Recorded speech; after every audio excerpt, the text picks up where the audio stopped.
All right, hey, this is Josh with Real Game Media. I'm here with Aaron Greenberg.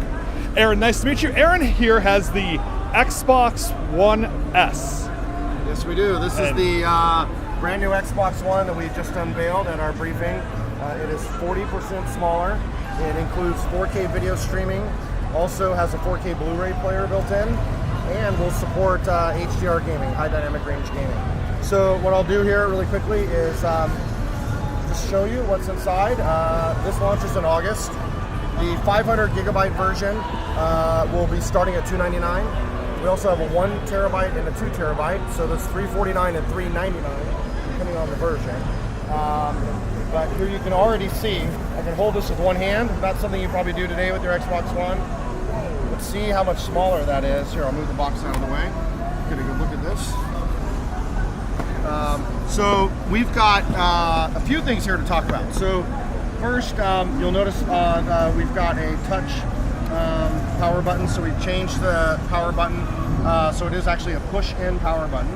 We've added IR blaster in the front and your controller binding button also here in the front. All that based on feedback from our fans who want to be able to use it for entertainment and their remotes, but also wanted to make it easier to bind.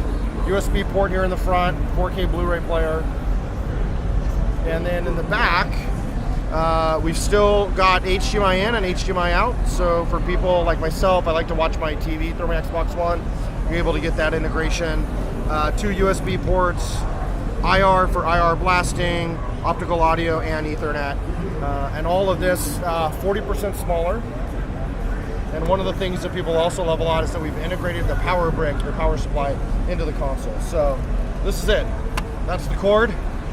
Big change from where we were. And just incredible work that our engineering team has done to make this happen. And then this is the controller that comes with the Xbox One S. Very, very similar to our existing controller that we know people love. We've made a few changes. First, we've added Bluetooth into it so that you get full compatibility with your Windows 10 PC. As we've talked about, we're letting people play our games digitally. If you buy our first-party games digitally, you can play them both across Xbox One and Windows 10. It'll save your games. You don't have to pay for the game again to play it on a Windows 10 PC. And this will work with Bluetooth. And then we've added some new texturing here so that you get better grip as well. Awesome, awesome. Now, one thing I noticed going to the Microsoft press conference, it feels like Xbox has really taken on a new identity as far as being, I sat there, watched everything, and the first thing that came to mind is, man, I can't wait to play these games with my friends. Yeah.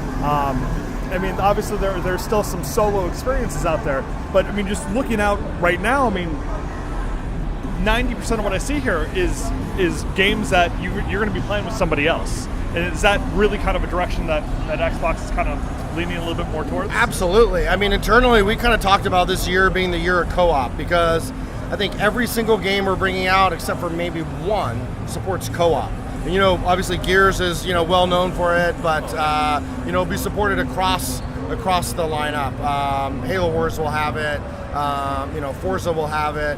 All of our big titles throughout the year will have it. Sea of Thieves, another great example. Scalebound, we showed a co-op 4-player demo there for that. So the games are, I think it is the design of the game, it's the way the games are being played, and really responding to fans and customer expectations as people want that social co-op built into their titles, and it's great to be able to offer them. All right. Now, going through the show floor, I've met with a lot of the ID at Xbox developers. Yes.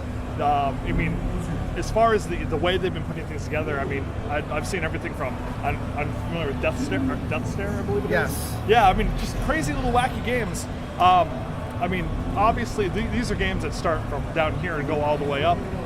What have you seen, as far as the ID at Xbox that's really stood out at the show? Well, the ID at Xbox program is one of my favorite programs. I really love indie games, and so it's been great to see that kind of reach a point where we now have, just hundreds of games coming. We have, tons of developers signed up, and they're seeing a lot of success. We've sold millions and millions of units of those games. Ark, for example, was in game previews, announced they've sold over 1 million units on Xbox One, which is great. And I'd say at the show, we took 5 minutes of our briefing to show We Happy Few, which is a really, really special title from Compulsion Games up in Montreal. They're a small team there making a really, really innovative title. It's coming to Game Preview in July. Inside will be coming first Xbox One. It's another, from the folks at Playdead, the creators of Limbo. We know a lot of people are kind of looking to their next big game. That game's got a lot of great buzz from people that have played it. And then Cuphead, I think, is a big title that our fans are definitely waiting for. It's also coming later this year. So tons of great games. And I think what's interesting there is you're seeing different style of games, different genres of games that don't exist already on the box. And so it's really creating more diversity of the games lineup, which I think is great for our fans. All right. Now, with obviously one of the big things that, the takeaways from the show was nobody gets left behind. And that's a big deal. And I know one of the things that's been discussed before, and heck, we've heard it with Overwatch coming out, is everybody being able to eventually play together. I know you guys took some major steps, with announcing the what was the Xbox term? Play Anywhere. Play Anywhere. Yes. I want to say crossplay, but I know it's not that. Yeah. It is what it does, essentially, right? Yeah, but Play Anywhere. In your personal opinion, how far out do you think we are before players are, from one console will be able to play? Let's say, for example, like an Overwatch, for example.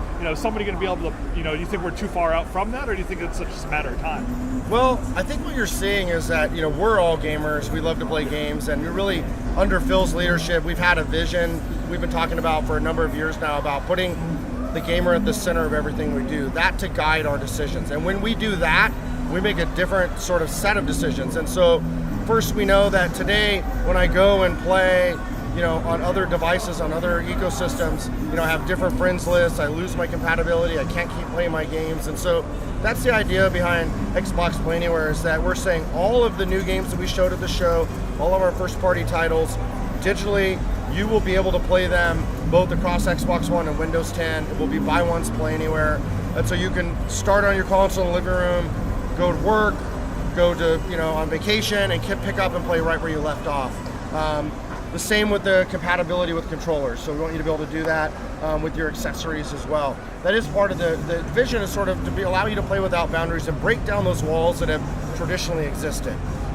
We've opened up, we saw with Minecraft, for example, we're bringing Xbox Live to iOS, we're bringing it to Android. So now you can be on an iPad, you can be on an Android phone, and you can be on a Windows 10 PC, all in a multiplayer session of Minecraft.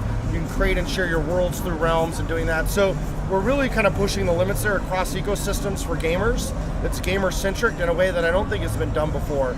And you're right, on the console side, we have folks like Rocket League that have said, hey, we want to have compatibility across multiple devices, and we've been fully supportive of that, the cross-network play.